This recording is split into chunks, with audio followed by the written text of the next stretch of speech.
Right is Wrong and Wrong is Right, Ethics in Risk Management. I'm Debbie Carpenter, ORIMS Professional Development Director for the 2019-2020 term.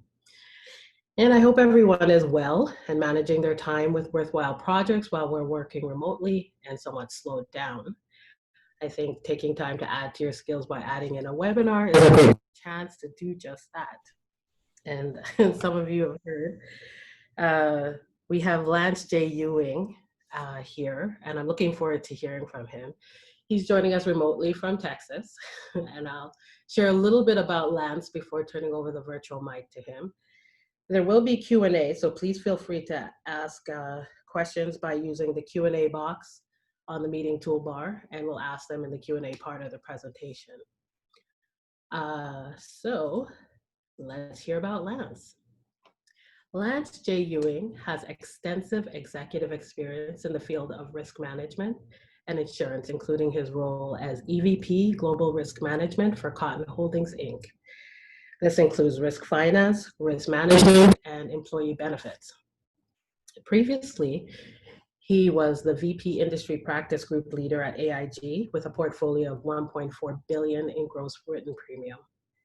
Prior to AIG, he served in senior risk management capacities for Caesars Entertainment, GES Exposition Services, BIAD, and for the City of Philadelphia School District.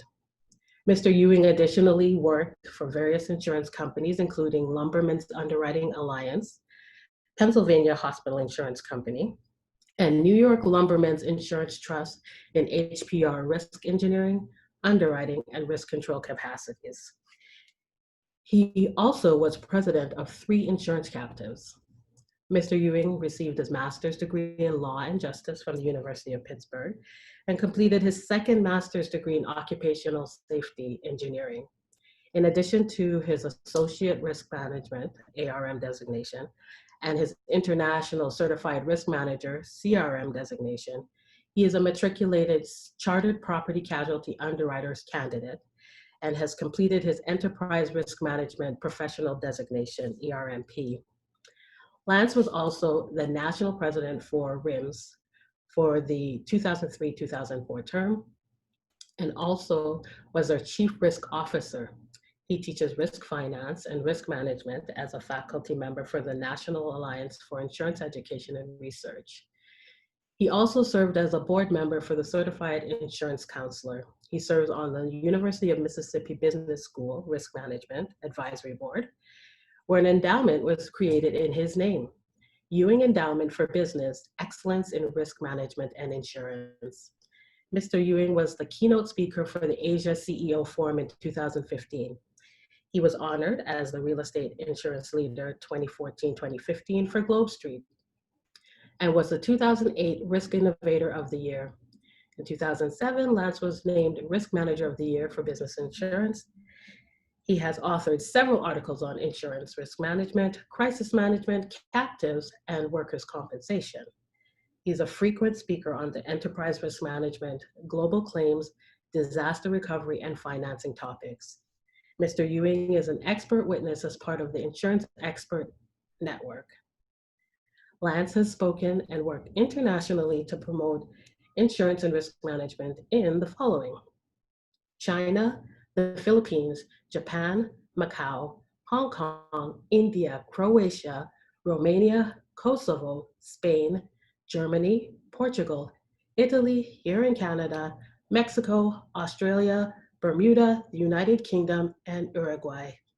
Mr. Ewing continues to be a strong and forthright supporter of global risk management, claims, and insurance. So without further ado, over to you, Lance. All right, how am I coming through audio, Debbie? Good? Good, yes. Okay. Well, thank you for that introduction. I'm sure most people have fallen asleep during that period of time while you prolificated in regards to my background. Now, listening to all that, you can kind of get pretty impressed with yourself. And that happens occasionally, although the best person to tell you that you can't get impressed with yourself is your daughter. Was packing one time to come down to go teach a risk management class, And my daughter said, "Daddy, what are you going to go do?" And I said, "Well, I'm going to go talk to a bunch of risk professionals, brokers, agents, insurance carriers, et cetera, in regard to finite risk, captives, as well as risk retention groups." She kind of shook her head and went in the other room where my other daughter was and says, "It amazes me that anyone would pay to listen to Daddy talk." So that, she brought me down to the level in which I'm probably should be more used to. But thank you very much for the opportunity. I am coming to you from Houston, Texas, where our corporate headquarters are at this point in time. And yes, I did get on an airplane to fly down here, which was a rather unique experience that I've never had before. So we talk about risks. It certainly is a different risk approach in the world that we're living in at this point in time. So when I was first approached by ORIMS, I greatly appreciate the Ontario chapter giving me this great opportunity. But when I was first approached, there were a number of topics that we put out there, and the leadership within the Ontario ORIMS chapter decided that ethics would be the topic of conversation. I kiddingly said I must be the before picture that you were looking for from an ethical standpoint, but I was also told the good news is you can't see me. So as I said before, I sort of have a face for radio. So at this point, and while we are Zooming, you will be able to see the PowerPoint, but fortunate news for you, you won't have to look at me at this point. And I, excuse me, that's when I acquiesced in order to teach the class. So the ethical side of things from a risk management, I've had the privilege of working in risk management for almost my entire career. I did spend some time on the carrier side. I've never had the privilege of being on the dark side. I'm sorry, being on a broker as an insurance broker or agent. So I've never had the privilege of being over there, but certainly have dealt with that for the period of time. And all of those chairs of the legs of the insurance and risk profession have to have excuse me, have to have some ethical foundations underneath them. That's what we do from a trust standpoint, from an integrity standpoint. And what I'm going to do today for the next hour and a half, and I promise that I will try to make it as educational and entertaining as I possibly can for you. I'm not want to believe in my own speaking, so I'm sure that many of you will be multitasking. So while you are listening to this to this webinar, that again, I can't thank Ontario ORIMS for doing. I was supposed to be there in person with you, but unfortunately, as we all know, that didn't happen. So while you are multitasking, my goal today is in an hour and a half, if you can just take one thing away, then I've been successful. Just one thing you didn't know, one thing that you were unfamiliar with, something you can apply to your company, something you can apply to your insurance brokerage or agency that you work for, or maybe you as a carrier from either underwriting claims or something along that line that you would be able to take away. So that my ultimate goal is something that you learn from an educational standpoint. And then, as I mentioned, it'll be educational as well as entertaining. I hope we can have a little bit of fun with this as we walk through. This will not be your normal ethics training class that you probably have had in the past, like suffering through high school algebra.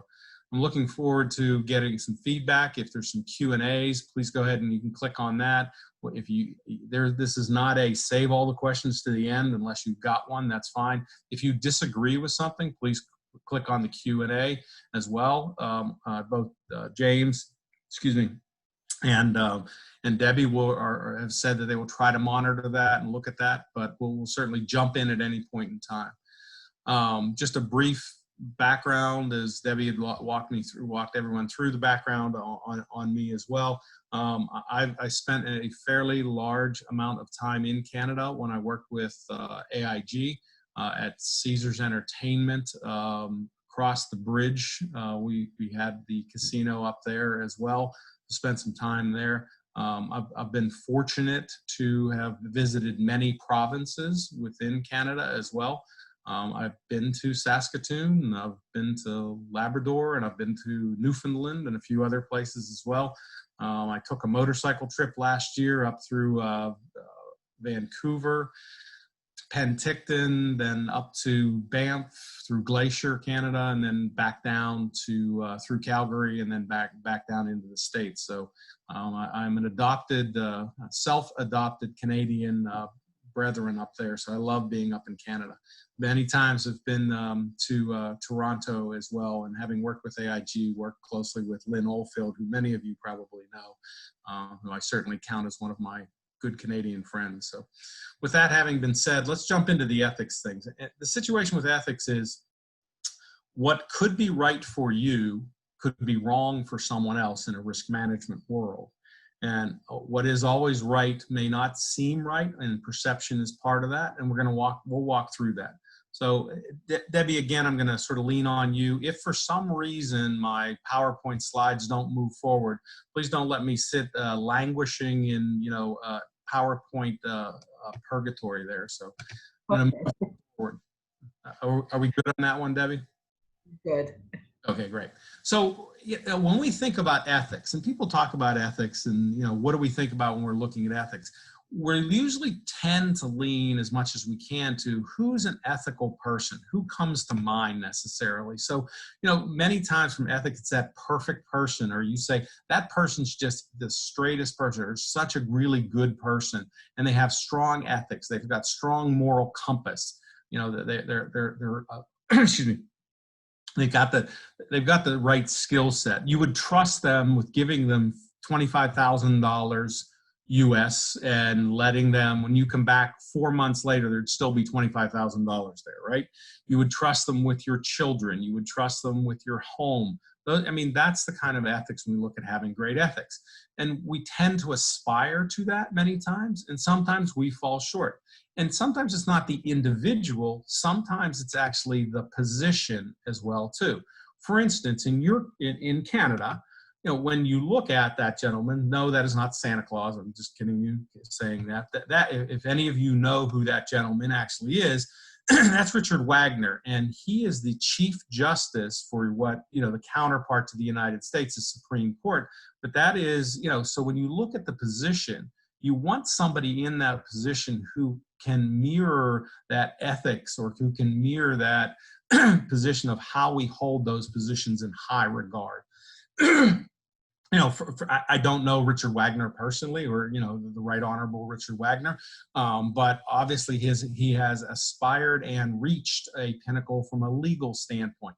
He's got to be judge and jury. He's got to be fair. That is part of ethics as well. He has to have avoiding conflicts of interest. There are a whole host of things that we're going to walk through over the next period of time together. So again, as we begin to look at this, is, what person, when you think of having great ethics? So, and then there's another side of the coin. So, this fine gentleman, from an ethics standpoint, again, a position of power and something that you want to have it. And all of us at some point in time has had an ethical dilemma in which we have faced. And most of the time we choose correctly, right? Most of the time we do choose correctly. Sometimes we have chosen incorrectly, and we've made the wrong choice in certain places, depending upon the position. So great ethics, there's, you have your president of RIMS, right? You have, other individuals within RIMS as well too. So they're held in high regard. Those certain individuals, you trust them. You've entrusted them with your dues. You've entrusted them to have good speakers, and because sometimes they make the wrong decision, they choose me, but the fact is that they have that. And so these are strong ethical people that are ORIMS. And then you have, there you go, James. So, and then we have James, right? Again, strong ethics. And by the way, all of you should wish James a happy belated birthday, which was Monday of this week. So he looks younger in every one of his pictures. I think that one is from his freshman year in college, if I'm not mistaken. But when you look at ethics within RIMS, within your governments, within the companies that you work for, the entities that you work for, the governmental sides of things that you work for, all of that, where you volunteer, if you volunteer for your son or your daughter's baseball, hockey, ice skating, whatever it is, all of that has to come with that ethics. And every activity that you do comes into mind with the ethics in regards to that. So if you look at Canada, again, when you look at Canada's, these are consistently, this is Ethisphere, Ethisphere's Institute. These are the top three, and this is a global, Ethisphere Institute does a global, what companies are the most ethical globally? US, Canada, Australia, all the European ones, Asia, etc. Canada consistently has 3 to 4 of the most ethical companies within, excuse me, in the globe. I can tell you BMO Harris historically has had a very strong ethics rating over a period of time. Capital Power is relatively newer to the Ethisphere Institute, and Covenant Health, as again, similar to BMO, excuse me, has consistently been there over the course of the last 3-5 years as one of Canada's most ethical. Now, do we put these folks on a pedestal? Could the president or CEO of any of these organizations you see in front of you make a wrong decision? Could an employee of one of those companies make a wrong decision that could put them in an ethical dilemma or put them in an unfavorable light or tarnish their reputation? Well, the answer is yes. I think probably everybody on the call at some point in time had one of those, oh crap moments where you're like, I shouldn't have done that, or I shouldn't have sent that email. Those are known as mistakes. Some mistakes can tarnish reputations. You know, as Warren Buffett said, it takes 20 years to build a company's reputation and one employee 5 minutes to ruin it. So you need to think about how you do things in regards to that. So when we start looking at ethics, these are companies that have maintained over a period of time that ethical spirit. Excuse me. And, you know, so here are the rankings. This is the Harris Reputation Poll. And you're like, well, Lance, yeah, those 3 companies, they're huge companies up in Canada. You know, BMO is huge, you know, Covenant is huge. They're huge companies. Well, let me give you an example. So the Harris Reputation Poll basically has said that the #1 company, and this is about 3 years running, I think 2016 or 2017, that's that company that's #1 who beat out Amazon, LLB, Walt Disney, Procter & Gamble, Microsoft, Sony, right? Wegmans is about a 92 unit grocery store chain, predominantly in the Northeast. They're out of New York in the Rochester area. We've got about 92 grocery stores in that Northeast, predominantly the Northeast area up there. Look at the companies that they beat out for reputation. And part of that reputation comes through from ethics, how they're ethical in the community, how they're ethical with their employees, how they deal with, excuse me, how they deal with shareholders from either privately or publicly held in regards to, do they do the right thing? Do they have financial acumen in regards to how they're handling their company's finances? Do they give back?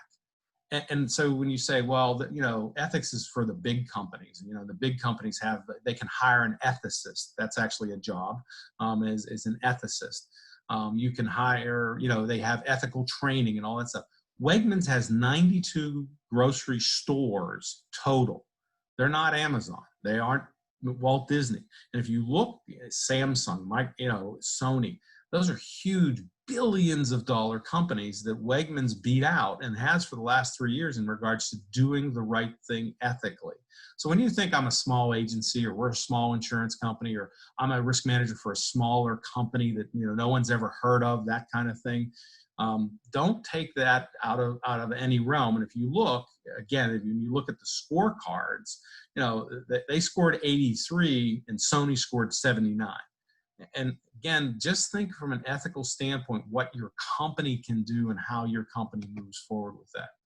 I'm going to use the United States because that's where I'm from, but if you look at even the job titles that individuals have, most and least trusted professionals based on US professions, and this came from Forbes magazine, nurses had the highest rated ethics, more than doctors, if you think of that thing.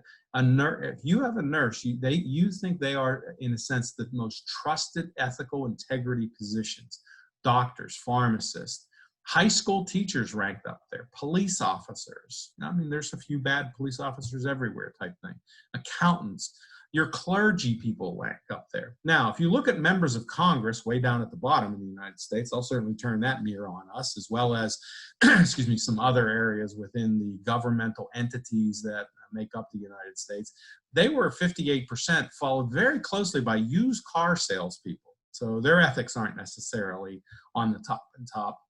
If you look at lawyers, imagine that, 28% versus the 19%. Journalism is another area that there has some questionable things. Bankers, they do pretty well on average, real estate agents, et cetera. But this just gives you a snapshot of the profession you're in. I was unable to find any that has insurance person or risk management. I wasn't able to find that in whether we're trusted or not. Most of the time I would think and I believe that we are trusted from an ethical standpoint. But when we start looking at the intersection, if you will, from where we look at where ethics comes into play, as many times is, so PricewaterhouseCoopers in 2019 found that 39%, which is 89 of the CEOs who left their roles, left for reasons related to unethical behavior, stemming from allegations, as you can read, I'm not going to read that, you guys could read that, but sexual misconduct, ethical lapse, fraud, bribery, even insider trading, in scandals over bad behavior rather than poor financial performance. You can have a company that's losing money as a CEO and making poor choices and still be able to be okay versus bad behavior. Bad behavior is not rewarded. You can have a company that's doing exceptionally well, and that C-suite starts having bad behavior issues. That's where the dismissals are going to come from. And that's based on the 2,500 largest publicly traded corporations in the world. And you had the majority of the CEOs who lost their jobs in 2018, they had to leave due to ethical situations. So it's a creep, as we call it. It's a creep that's branching into that C-suite, but it permeates itself from a lower level. And I do in fact teach ethics here in the United States to agents and brokers, et cetera. And I said, I'm not sure whether it's the receptionist who greets you at the agency that you work for, the insurance company you work for, all the way up to the CEO or the board of directors, or even certain shareholders. You've got to have an ethical compass that points to true north. So, you know, again, and it's a little classroom stuff because we've got the time we need in order to develop this. But when we start defining ethics and integrity and business ethics and where the classes of ethical dilemmas come into place, most people are looking at it more along the lines of, do I get caught? If I bet, most of us, you know, I'm sure there's a number of you, most of us have bent the rules at some point in time. You've heard the term swim lanes. Well, swim lanes, mostly those of you that are swimmers, swim lanes have buoys in them. And the buoys can move out and they can move in and they shift occasionally depending upon what's in the water, how fast you're swimming, et cetera. So from a swimming example, that's okay. You can push the lines a little bit occasionally, but you don't cross into someone else's line. You get sort of snapped in. And when you push out the buoys in swimming, if you are too far to the right or too far to the left, you are losing time. You are not going to win the race. You stay in the dead center of where you need to be and don't push those ethical lines on either side.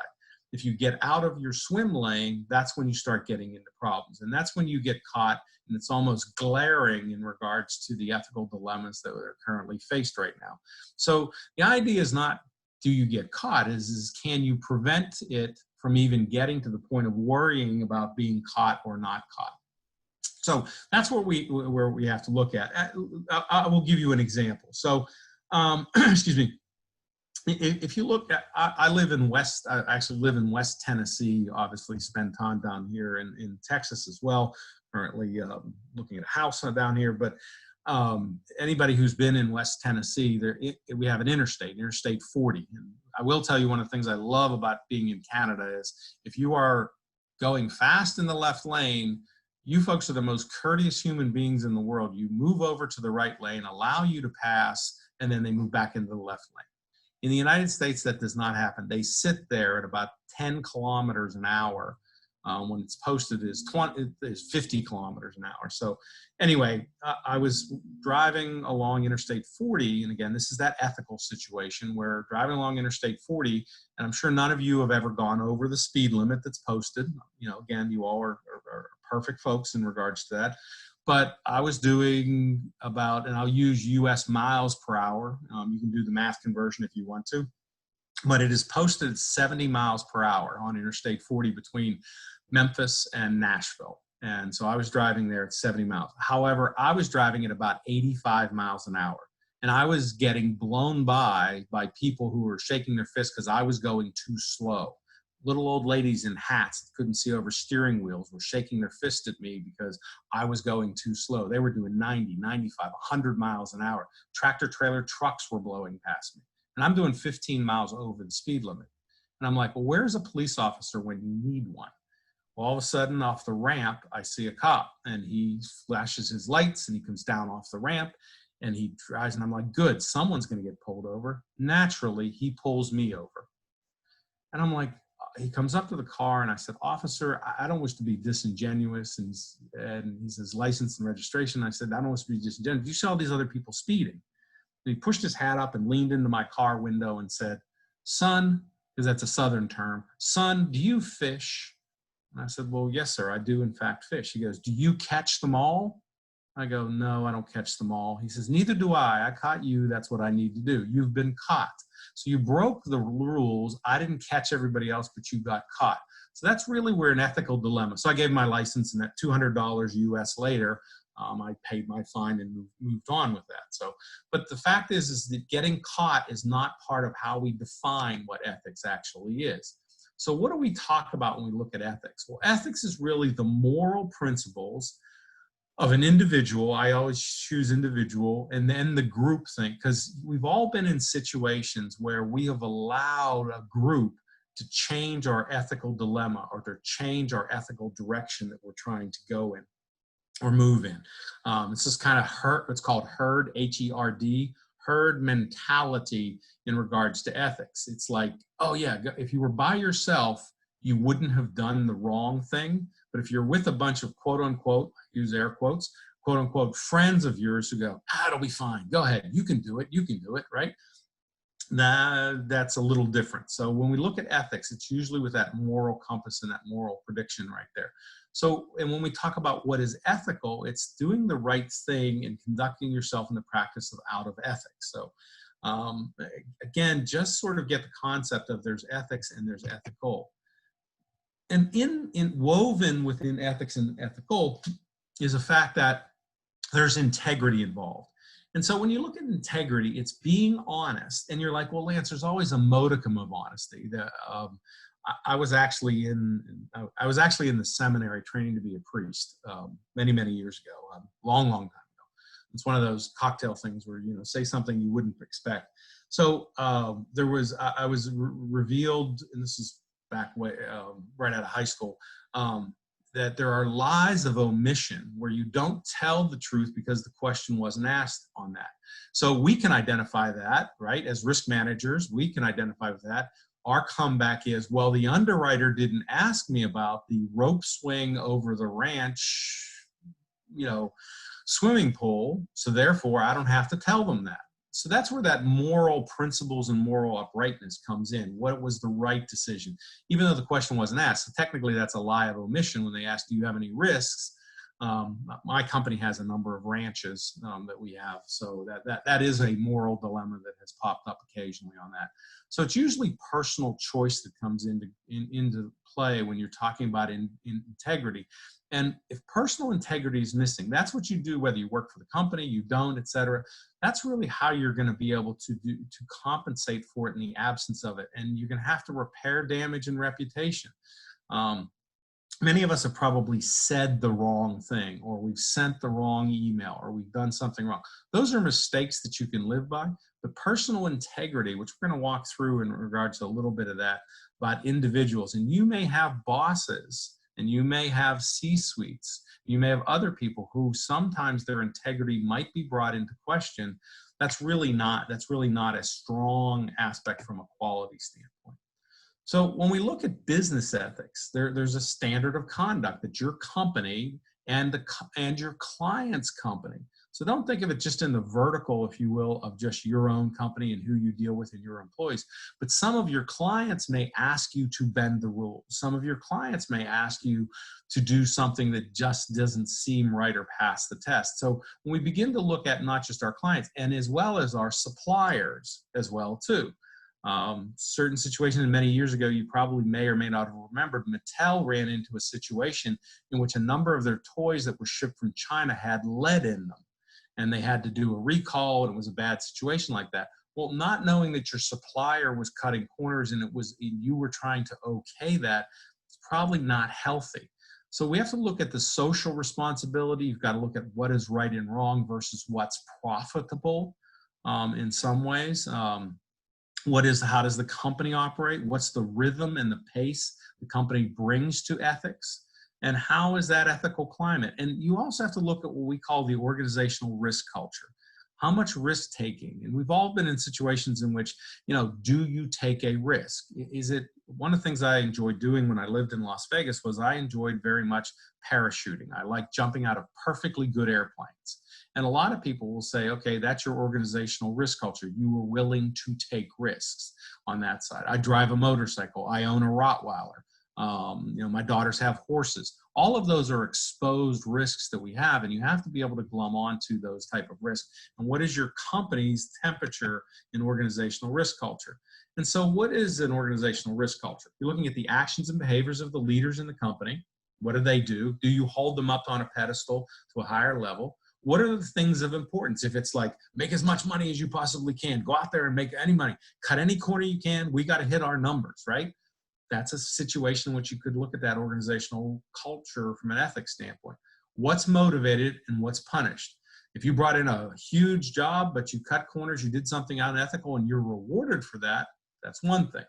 How are you recruiting? How are you retaining? I'm currently looking for a risk analyst. Our company is hiring. I think we've got 72 open positions right now. So I'm looking for a risk analyst right now. One of the things that we are looking at when we have our interview process via Zoom, obviously, is do they have the ethical integrity when we're recruiting, and what is the talent that we're bringing to bear? So that comes into play as well, too. Some companies don't have ethics. Now, these are older ones that some of you may or may not recognize, Adelphia. And this is a list of what they did wrong. I don't intend to read all of those necessarily. But these are companies that their moral compass got broke at some point in time. So when you look at Enron and Global Crossings and CMS Energy and Bristol Myers, right, who improperly inflate revenues so they can actually using sales incentives that wasn't allowed. I used the Bristol Myers only because I pick on them and because I had an investment with them at that point in time, and my stock went on a bobsled ride down after that little ethical dilemma showed up over a period of time. So these are the kind of things where you have to look at the gauge, the company, and what they're doing overall. And when we start looking at ethics, now here's a company, right? A very, very solid company that some of you know, maybe some of you work for, right, Debbie? Where this company, and wait for it, this is 19 pages on their code of conduct. This is from 2020. This was put out in January of this year, of doing what's right. It's a code of conduct with an integrity of one of the venerable, if you will, financial institutions in Canada. And if you look at the list you see in front of you, that's basically their table of contents and what they have and how to do right things. Are you doing the right thing and reputation-wise in our communities that you're operating? Are you respecting people within the organization and outside the organization? What boards are you sitting on? Could that have issues related to the company and how it would reflect on the company? What's fair competition and securities training? But you have like almost 20 pages of ethics and doing the right thing for a company that you have to look at that and say, are they walking their talk? And obviously they are, or they at least seem to be on the surface level. All of us belong to RIMS, or many of us are associated or in fact belong to RIMS over a period of time. So RIMS has their own conflict of interest or their ethics policy. Obviously, you're not going to read that, but if you are a director, a committee member, a volunteer, we have an ethics policy at RIMS, and we continue to do that. I sit on RIMS's, governance governance and compliance committee, and we have to review these all of the time. So again, when we're starting to look at ethics, where are the problems? And they usually come from two areas. They come from greed and they come from ignorance. And greed's pretty much recognizable. Did you take a kickback? Did you expense account? Did you steal time or materials from your company, from your employer? What are you taking away from the company? So greed is more recognizable, and it tends to sometimes lend to be more criminal in some ways. Ignorance is the one that gets you into trouble that you many times did not know that you were in trouble.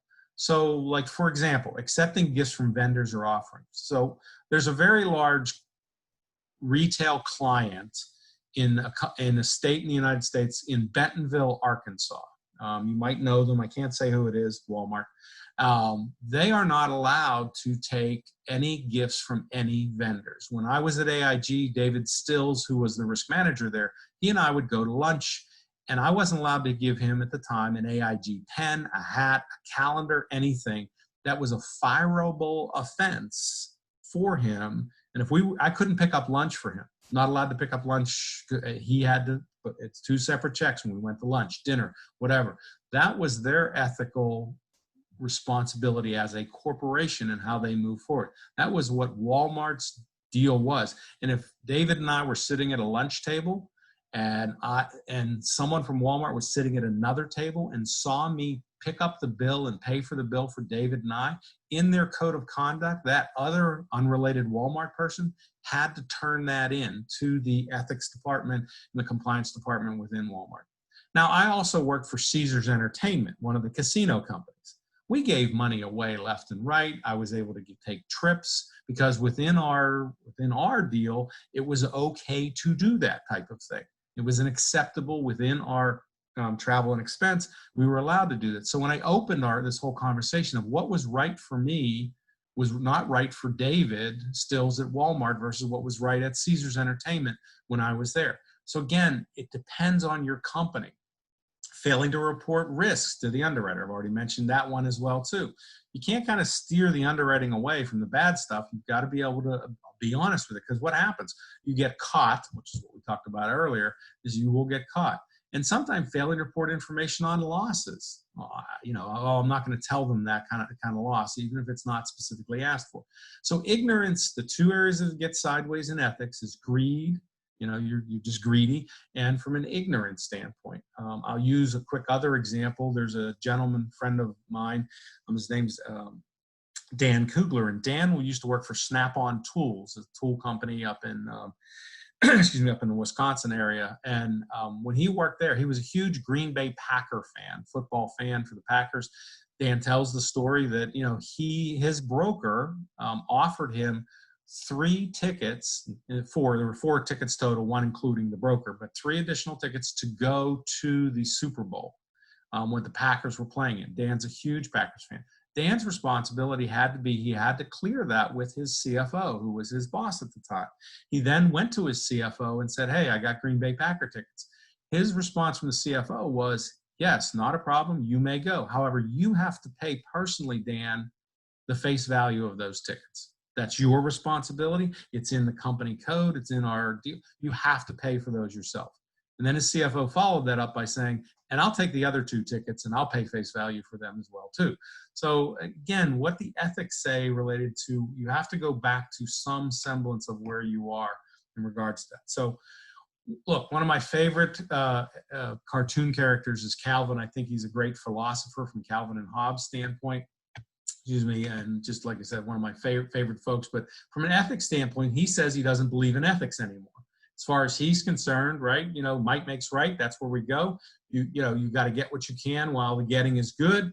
Might makes right. The winners write the history books. It's a dog eat dog world out there. I'll do whatever it takes. And if others argue about what's right or wrong, that's up to them. So Hobbes pushes Calvin into the mud, and he says, well, why did you do that? Well, you were in my way, and now you're not, and therefore, right, from the ends justify the means.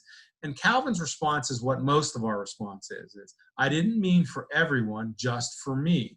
And a lot of times ethical dilemmas show up in regards to me, right? What is the value of me?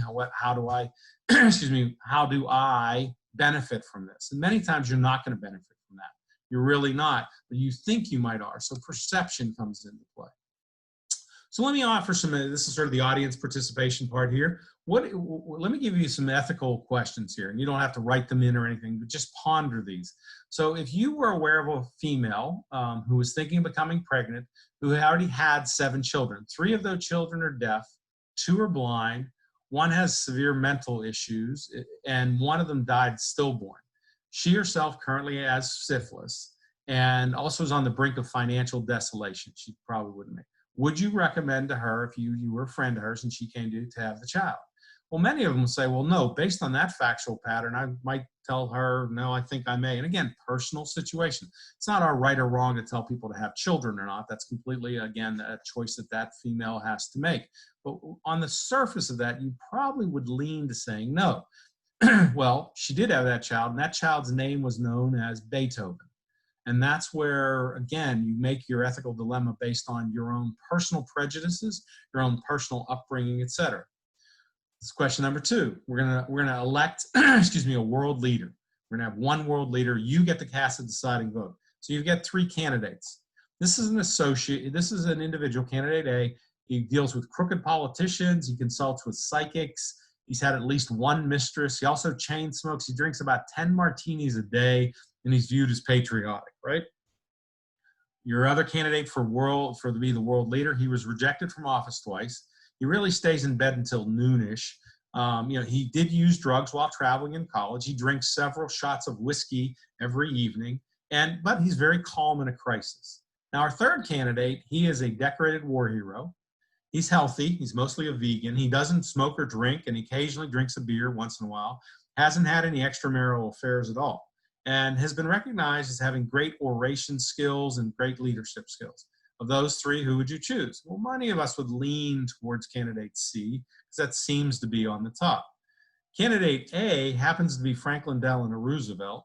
Candidate B happens to actually be Winston Churchill. And candidate C happens to be Adolf Hitler. So again, our own prejudices, our own minds, our own way we look at things from an ethical standpoint, you have to know more what's behind the curtain, and you got to pull the covers back, excuse me, to find out what it is that we have facing us on certain individuals and how they're going to be perceived. I'll give you a couple other ethical situations as it relates to us. So Andre's works for a large insurance company, just started with the company 6 months ago. He sells a product. And when he looks at the dilemma, is the product is more expensive to purchase. And for young families, it provides the least amount of protection in case of premature death. He's selling life insurance. The drawback is a low return on savings. His company, though, is driving this sales product, and it's more profitable. Commission that Andre personally owns, right? He earns 125% on the premium. It's profitable for him. But ethically, he's struggling with that. And the question is, what would you do? I don't know what you would do necessarily, but that's an example that if you have an ethical discussion, you want to have ethical, roundtables, lunch and learns, this would be an example. A large mid-sized brokerage firm, you get a quote. Your client, your risk manager, you get a quote from the incumbent X and one from Z. Both quotes meet the client's needs. Terms and conditions are almost identical. Carrier Z does have a few coverage endorsements that are beneficial, but it's not overly significant. We've all been here as risk managers. The incumbent Carrier X premium is 5% increase over Carrier Z. So Z is a little cheaper, but has, Z is a new carrier to your brokerage firm, and this would be a large placement with the Z, and your CEO of your brokerage firm wants to increase Z's business and is offering an incentive to the producer of 2 season tickets to your favorite NHL team. They're Canadian because your favorite, right, is up there. Your client's happy with X's quote and values continuity even at the slightly higher price. Do you, as a huge hockey fan, do you move the business to Carrier Z? These are ethical dilemmas that you're going to face you as an agent, a broker, and let's take it away from a risk manager standpoint, what we breathe in our DNA. So you're a risk manager for an energy company, and you're out to market on your property. Incumbent lead carrier has no issues, but it's been 5 years since you marketed it, and you're attending a Canadian RIMS conference in Ottawa. Following conference, your broker sets up a meeting with the president of the other carrier. President indicates that they have an international risk management advisory board. The risk managers who are on this board, they meet twice a year in various international cities, in Spain and Switzerland, and then in Asia and the US, etc. And you get first-class tickets for you, your significant other. You stay at 5-star hotels, Michelin restaurants, entertainment, all at the expense of the carrier. And the members of the board spend half the day in meetings, right? So you as a risk manager would spend half your day in meetings, talking with them about advising them on products and those type of things. And the other time it's spent at leisure activities. President of this new carrier that you've been out to market for says, he would really like to see you join the board if they have the privilege of earning your property business. If you wanted to really join this advisory board, you've heard great things about it. There is beneficial to you and your company because it's helpful. And as the energy sector, you got to pick and choose which carriers you're with. What would you do? Again, I'm not going to answer the questions here, but as you look down the, down the runway, these are real life questions that have faced, and I don't know what your company's policy is on travel. I can tell you as the AIG industry practice group leader, we had an advisory board as well. And many risk managers came to me and said, Lance, I appreciate you offering me airfare, but my company won't allow me to do that. I have other ones who come to me and said, Lance, I can't accept the hotel that you're providing us at. I've got to pay for the hotel myself. That's where the ethical dilemma gets shaped and honed so that we have a better understanding in regards to that. So when we start looking at things is, again, did we get caught? And when we start looking at, did we get caught once we've made our ethical decision, once we've moved into that ethical side of things, where is the rhythm and the pace for the company? And if in fact that you got caught, okay, admit it. Excuse me. The fact is that you admitting it, it doesn't lessen the consequences. Many times when you get caught, you're like, darn, and you have to pay the consequence. I use my speeding ticket that I got. I had to write the ticket, even though everybody else was doing it. That doesn't justify me doing it necessarily. So what do ethical people possess? And number one is honesty. And this is a study that's been done. Number two is integrity. Number three is, can you keep your promises? If you say you're going to do something, and even if you can't keep your promises, you communicate as to who and why. It smells good. Not the person smells good. That's not what I was trying to get at. Their decision-making, the direction, it feels good. That's probably a better term. It smells good. It feels good when they make a decision. There's fairness in those individuals. There's empathy. Notice I didn't say sympathy. There's empathy. That's the right and wrong side of things. You respect the individuals. There's responsibility. You can give them ownership, if you will. And they strive for excellence. They're always trying to do better. That's your integrity and your ethical people that are involved there. They're accountable. If they make a mistake, they're going to be their first to put their hand up and go, yep, we made a mistake. We're not going to cover it up. We're not going to ignore it. We're going to move forward with it. Now, what about unethical people? Unethical people tend to lend themselves to, they exaggerate. They will out and outright lie. They will hide bad news. They'll only tell people what they want to hear. Right? We know there's a lot of people, a lot of that falls into there. They'll take credit that isn't theirs. I mean, when the sun goes up in the morning, they're going to go, hey, I did that. And they're like, no, you really didn't, right? When it rains, then they blame their broker most of the time. But they take credit. They refuse to admit mistakes. And I'm going to put my risk management hat aside at some point. I'm going to put the broker hat on there. You have clients, and you know that you have clients who sometimes stretch the proverbial truth. And you have to walk a tightrope by not irritating your client, but also by making sure the underwriter has, and the claims people have the understanding of where it is, and refusing to admit mistakes. That's a huge thing, or they're going to blame other people. That's where errors and omissions comes into play. A lot of people will overpromise and underdeliver. Many times that's their mantra. Oh yeah, I'll get that done to you on Tuesday. See, but you didn't pin me down as to which Tuesday you told me, or what month or what year that Tuesday's there. A lot of times they'll provide half-truths. Again, those lies of omission that I mentioned to you earlier is where they're not giving you all of that. So when you start sizing people up, and whether it's a client that you're dealing with, whether it's a boss that you have, whomever it is, you've got to make the decision of who these people are. And you, in your heart of hearts, have to make those determinations of knowing the individuals and where their ethical, where their ethical track is, and where they're going to get off sideways in certain places and where they're going to not. So when you look at ethics, and you go back to, and ethics actually starts as your parentally. So she says, Daddy, I need some help filling out a new career plan I'm working on. She says, what exactly is a half-truth? Well, it's a whole lie. She's like, darn, that wasn't the answer that I necessarily wanted to have. So your parents sort of honed and shaped you in regards to that. Your religious beliefs, whether you have them or you don't have them, many times have shaped who you are. I'm a recovering Catholic, And I was born and raised on guilt and respect. That's how I was up, right? On guilt and respect, those two things. So, you know, your religious side of things, it could have been a grandparent, or it could have been an aunt or an uncle who shaped you. It could have been one of your best friends in school that you grew up with. You know, the people you hung out with, they're going to shape your ethics and that's what we're going to carry from you from cradle to grave in regard to that ethical aspects of things, of who you are and how you're going to make those decisions.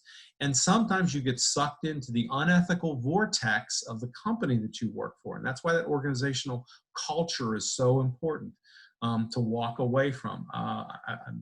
I'll use an example. A head of security for a global company walked away from that company after only 18 months of working for the company, newly hired, and stepped away because he said, I have an ethical issue with this company, the direction they're going in. I can't do this in good conscience. And that industry was known to be not the most ethical necessarily all the time anyway. However, he stepped into the breach with kind of trying to right the ship, if you will, ethically, was unable to do it and stepped away and went to work for a different company. Internally, you've got to be able to make those decisions. So again, you are not born with ethics. It doesn't come out in your DNA. You didn't get it from your mom or your dad necessarily, but you were shaped by experiences. And you can't preach to them. You can't preach to your children, and those of you who do have children, you can't shoot them straight at home and then have them watch you, throw a curveball unethically. It just doesn't work that way. And then this is much more of the, if you do what I do, not do what I say. So actions are going to speak much louder words than ethicals.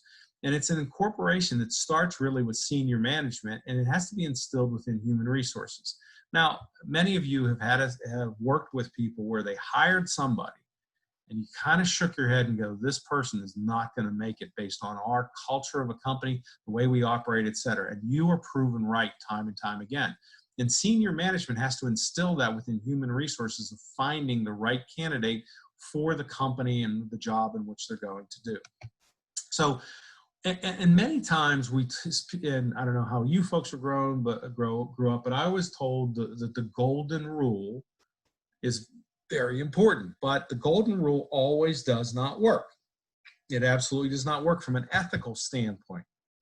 I know that kiddingly said, he who has the gold rules, so that would be an ethical dilemma on that side, right? But the golden rule tends to be or known as do unto others as you would like them to do to you. And in many cases that works, but it doesn't work all the time in regards to the golden rule, because what may work for you may not work again for me from a golden rule. And that theory does not work. And it works in personalities as well too. My mother is a very gregarious, outgoing individual. She absolutely loves to meet people. I grew up basically, her philosophy was, if it's not moving, dust it off and sell it.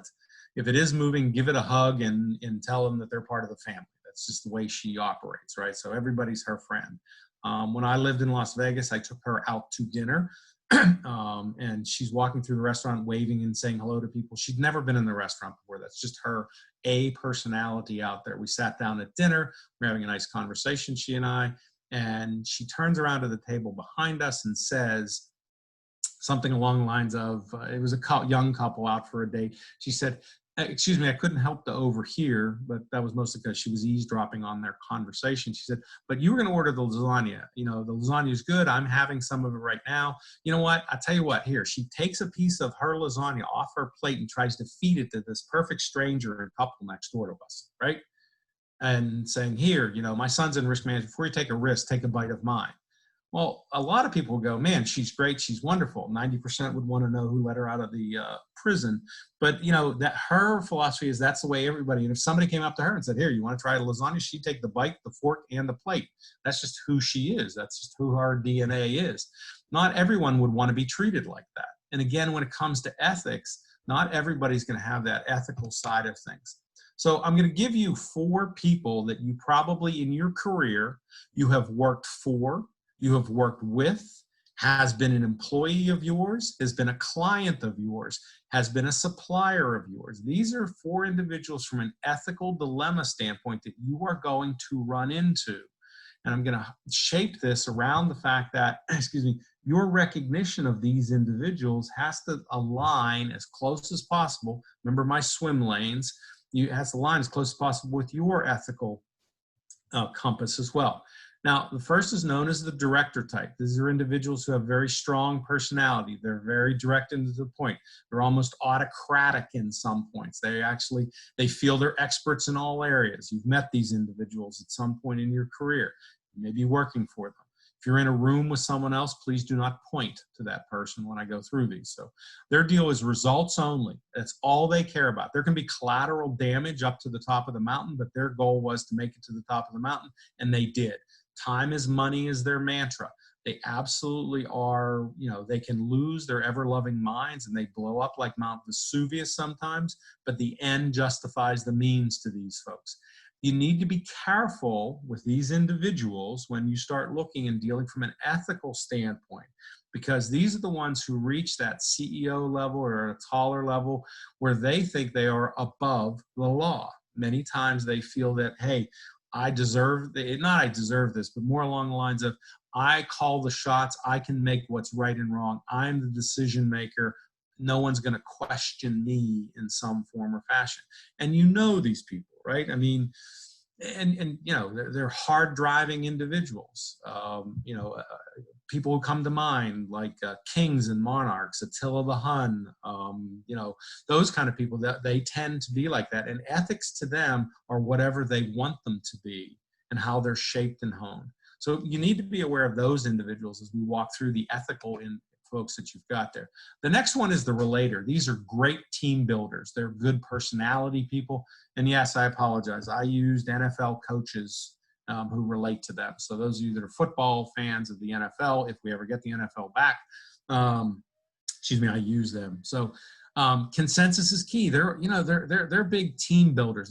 Everybody's got to get along. They're supportive of everyone else. They like to work behind the scenes. They're not in the limelight like the director is. They're more along the lines of, hey, I want to work beside him. He's silent, and sort of that, why can't we all get along? Everybody, big group hugs and all those kind of things.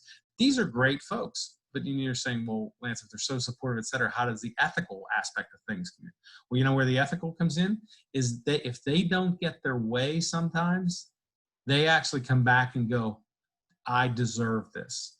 I put up with all this crap from the director. I put up with all this crap from all these other people, et cetera. I deserve to take advantage of this situation.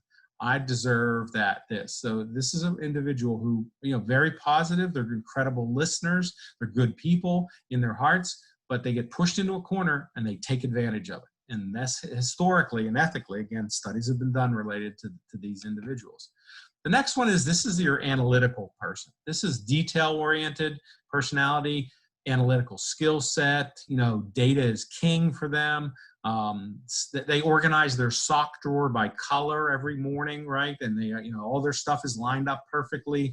And people like this where nothing on their desk is out of place, a place for everything and everything in its place. They're a bit of a perfectionist. Your actuarial folks sometimes could fall into this category. And we need these folks. We absolutely need them. And you're like, well, okay, Lance, how does the ethics fall into this? They do not think they will get caught. They're wickedly smart, and a lot of times they think, well, financially I can move the books, or I can cook the books and I can give it back, or no one's going to miss this type of situation, right? So therefore, I can move the numbers around to make it look good. Eventually, they do in fact get caught. We have in fact seen that. And the last one on that ethical stop that we have from a personality standpoint is the socialiter. This is the outgoing, charismatic, charming individual. They're opportunity seekers all the time. They're reactionary seekers, if you will. They're trying to get you to get on board with them, whatever their process is. They work best with an audience and usually without a tightrope. They're absolutely fine, no safety net. Their leadership is by party. They love to have a great time. They're looking for that edge. They're looking for that open opportunity. That lends itself towards ethical dilemmas many times. It'll lend itself more towards the fact of individuals saying, well, you know what, that's just what everybody else is doing, so I'll do it too. Or in order to get the business, I got to get this done. Or I got to sort of, pad my expense account because he likes a certain bottle of wine that's above what our company's, litmus test is for buying wine. Or those are the things where they're from an ethical. So those four, and I hit them pretty quick for you, you need to be cognizant of them, whether they're your client, they're your boss, they're your employee, they're your supplier, whomever it is. Having that recognition is important. And look, again, it's lessons learned, and you've worked for them and you've gotten bit at sometimes. Again, I'll go back to my great philosopher, Calvin and Hobbes. He says, look, it says you have to be 18 to buy cigarettes. He says, at 18, I'll know better. And yes, with age, ethics does come into place. As we get older, our ethical dilemmas do in fact change. And he says, Mom, can I have a cigarette? She says, sure, here you go. Calvin Hobbes says, yeah, my mom gave me a cigarette. He smokes it, hacks up a lung basically from hacking all over the place. And she says, and Mom comes back again, parental guidance in ethics says, well, did we learn a lesson today? Says, yes, don't trust your parents, can be hazardous to your health. Many times we will try something from an ethical standpoint, learn a bad lesson on our own, and then have to go back and mea culpa ourselves in regards to internally within the organization. So let's look at how we manage, in the time we've got left here, how we manage our ethical behavior within an organization and a company. And what's a right decision or wrong decision is going to depend on your company and the company in which you work for. So the intent of business ethics is really to teach and manage what we expect. There's certain expectations. Our company is, the company I work for, Cotton Holdings, we are a global disaster solutions company. If there's tornadoes and fires and floods, we go do that. We also do construction. We also do roofing. We also do culinary and logistics. We've got ranches. We've got, we do base camps for oil and gas companies. We do for, and chemical companies as well. We're a very diversified corporation. We're not micromanagement people, and all of you at some point, I'm sure, have been we start work at 9 o'clock. So at 8:59, you better be sliding into your chair. And we've also have companies, I'm sure, that are out there that have worked even, that don't adhere to work from home because we can't control you type of situation. Our company is definitely not like that. We are get your job done, whatever you need to do. So when you look at ethics in the workplaces, we have to give you a modicum of you don't start work at 9 o'clock and we don't punish you because of that necessarily. So your ethical values and intentions really depends on the company that you're working for, and that's the organizational risk culture that's built in there. And most companies, and if your company does not have one and you haven't dusted it off, or it's from 1962, you may want to dust it off and get it and look at the policy and procedures and training in regards to your company. We are onboarding. I have a risk management intern through the ERMP Spencer Foundation that started with us Tuesday of this week, and we put him through that same training that we would any employee. Part of it is the ethical culture of our company is part of what human resources provides for that in our training. So even an intern is going to be working for me from now until August or towards the middle of August. He is going to go through our ethics training aspect of things, and he will have our policies and procedures and our employee handbook, etc. I have a part-time person who also works for me 20 hours a week. She has to go through the same training. So everybody, we stay fair, we stay consistent, we have updated policies and procedures on what's right, what's not right. Your company should have those as well too. Now, everyone says, oh, managing ethics is from a top-down process. The CEO and the board of directors, they have to walk the talk. And I agree 100%. However, the most recent ethical studies that I've reviewed and looked for shows that lower level employees are going to pay more attention to the messaging from their supervisory middle management people. And I'm going to be very, very direct and blunt in some ways. If you are a CISR, or you're an account executive, or you're newly hired intern or newly hired account executive for a large brokerage firm, a global one with 50,000 employees around the globe, right? For the most part, the CEO of that organization can say or do whatever he wants, and most of that line level employee, they're going to pay attention, but not really.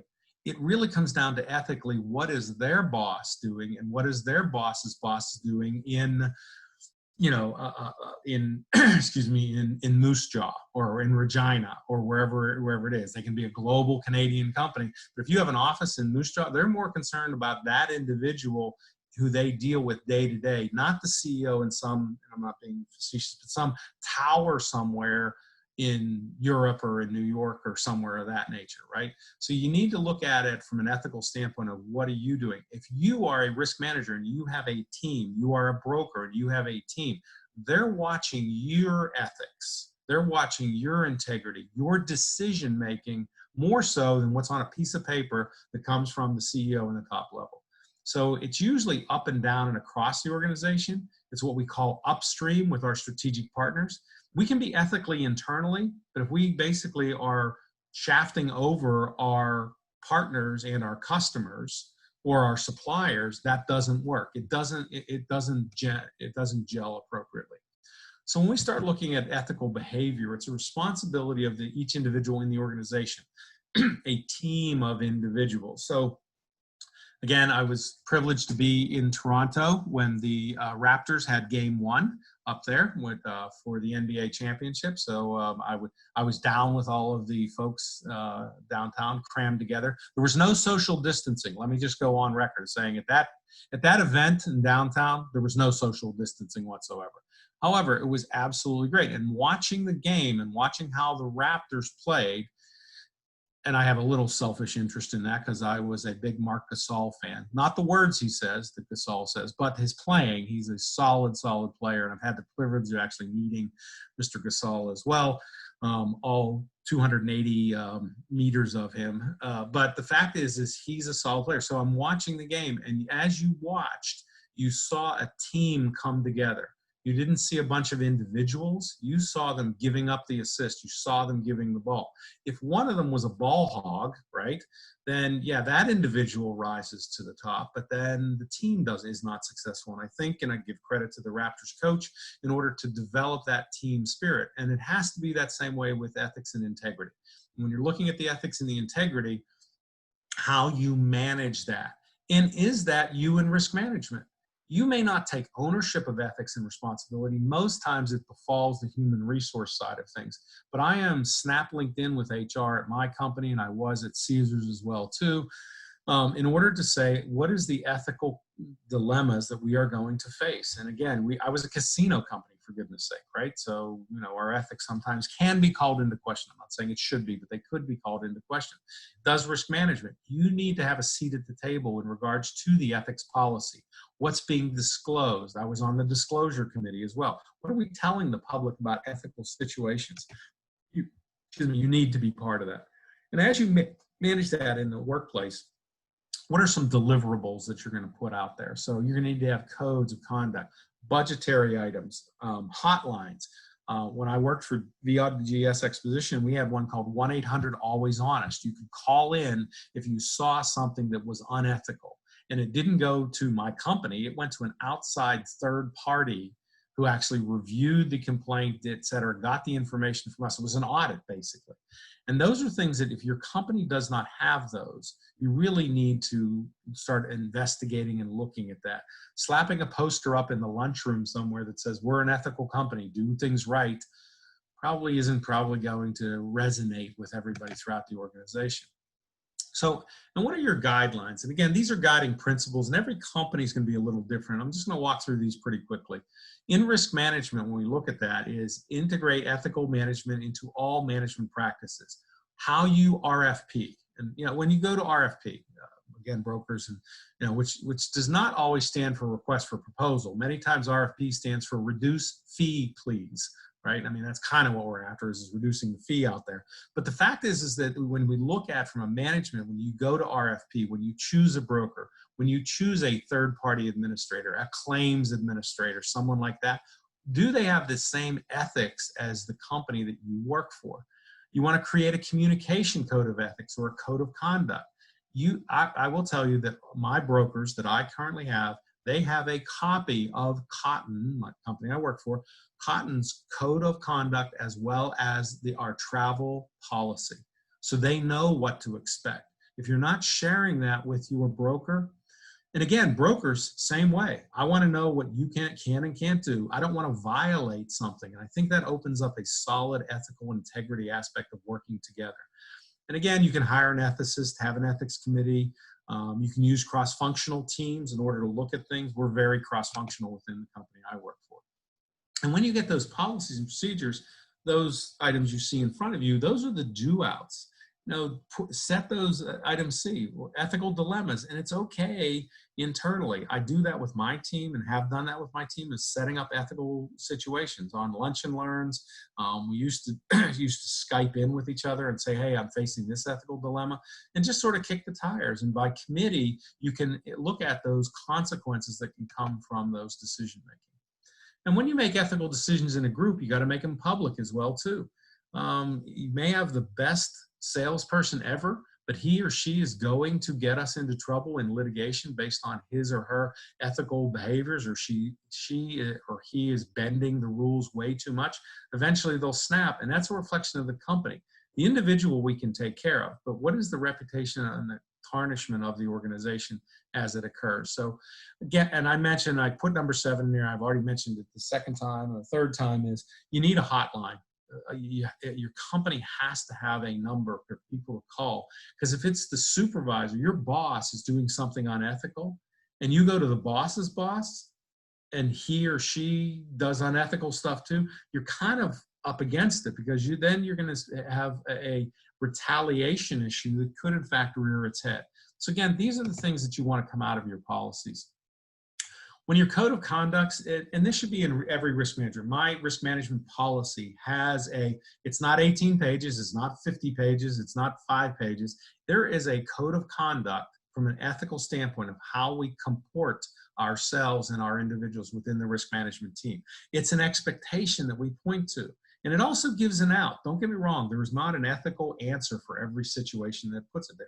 Is they come to me, or if I'm the ethical dilemma, they have the right to go to our general counsel. And that's who they have an out.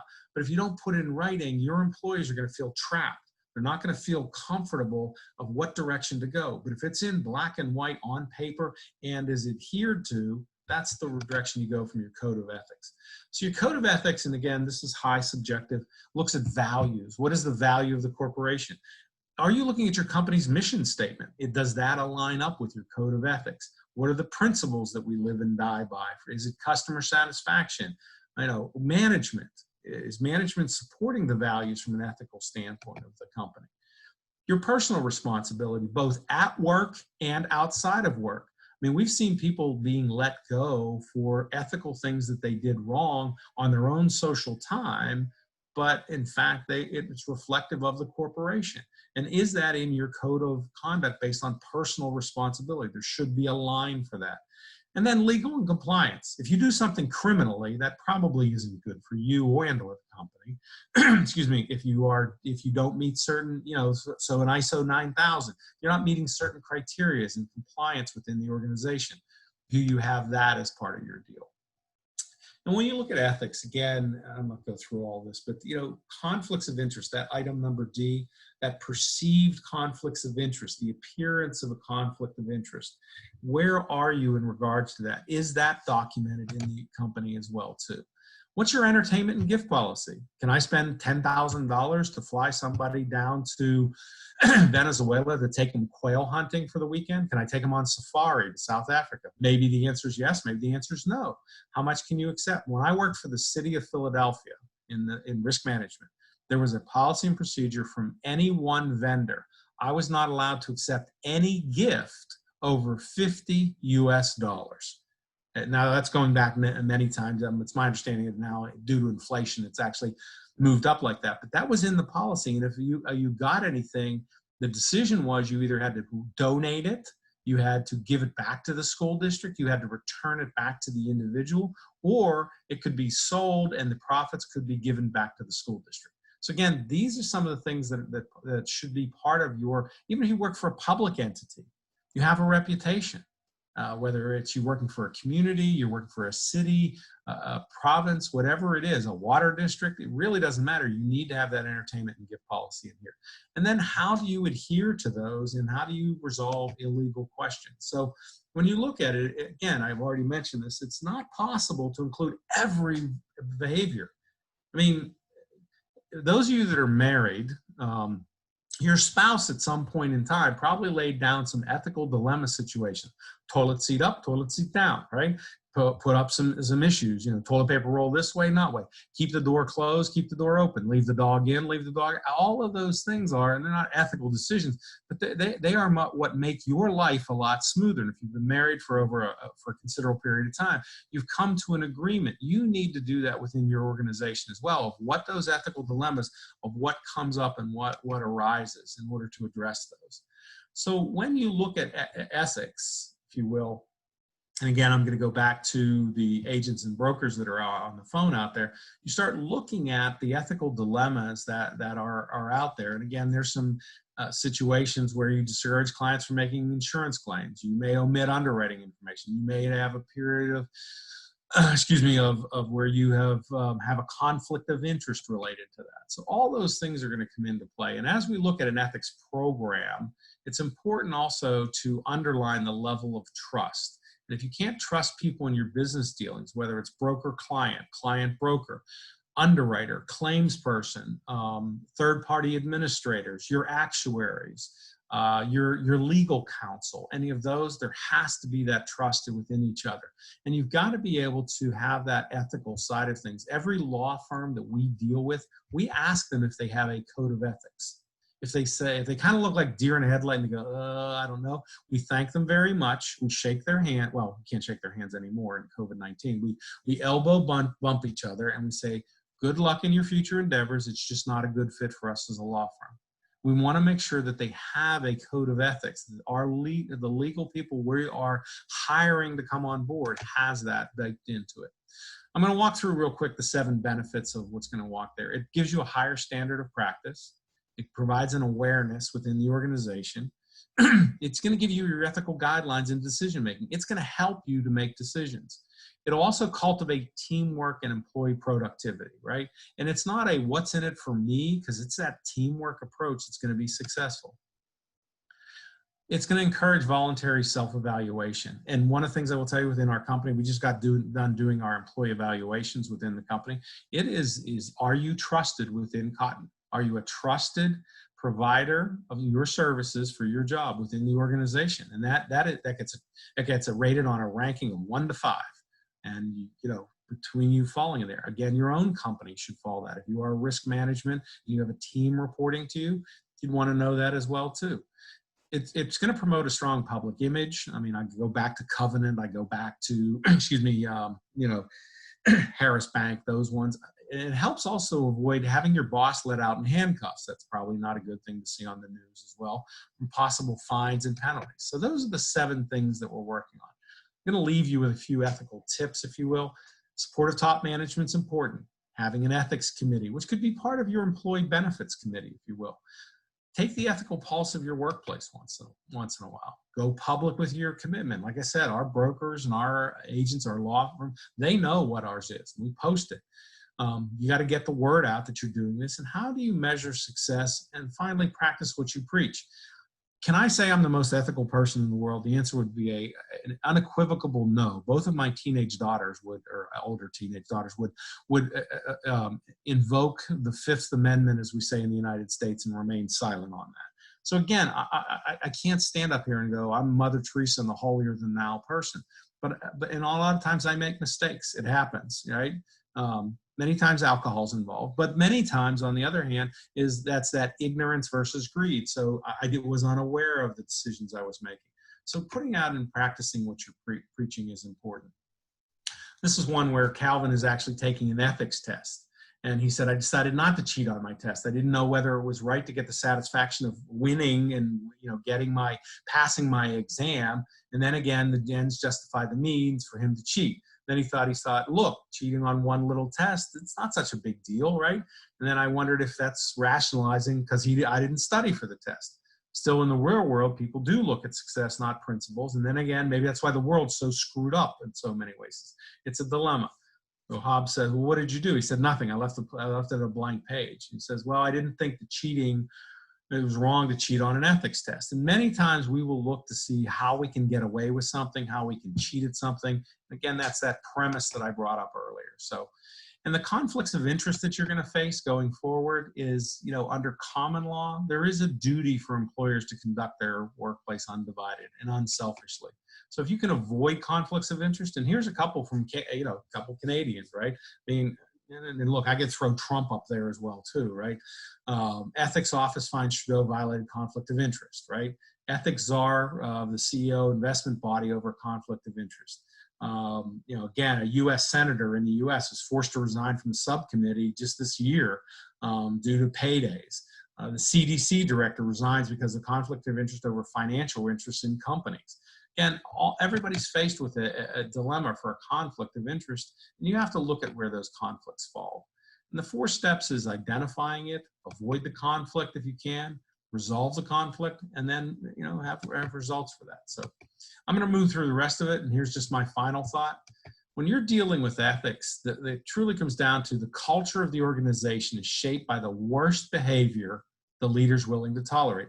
If your CEO is willing to look the other way, or your board, your chairman of the board is willing to look the other way, or he or she says, nah, that's fine, he makes us a lot of money, that type of situation, that's really where the heartbeat and the pulse of the ethics within the company is going to come into play.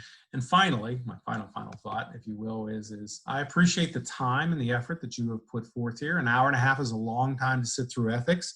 My philosophy is the mind can only absorb how much the rear end can sit. I would like to thank the the organizers. Specifically, I'd like to thank Debbie, and I would like to thank James as well for helping me to put this on and to go through this. I moved a little fast. I'm from south of the border, so I get 100 words a minute with gusts up to 300. So I appreciate you staying with me. I moved through the water pretty quickly. And again, more than anything else, thank you to the Ontario ORIMS for sponsoring this webinar. I saw throughout it there were no questions, which is absolutely great. So that I apparently wowed you. I will go back to, if you took one thing away from when you started an hour and a half ago, which I took an hour and a half of your life away from you, I hope you took one thing away from this, just anything on that side. I will, in fact, send this PowerPoint up to James. I tried to do it via our IT department. However, it was too large, so I'm going to shrink it down and put it in a zip file, and I will make sure that that is available if anyone has any interest. With that, I'm going to turn it back over to Debbie and thank her profusely again for the great opportunity. I look forward to seeing you in Toronto. I was planning my motorcycle trip this year in July. However, the border remains closed at this point, so I will not be regrettably coming up through Manitoba. But hopefully next time. If I'm in Toronto, I would love to meet with each and every one of you. With that, thank you very, very much, Debbie. I'll turn it back to you.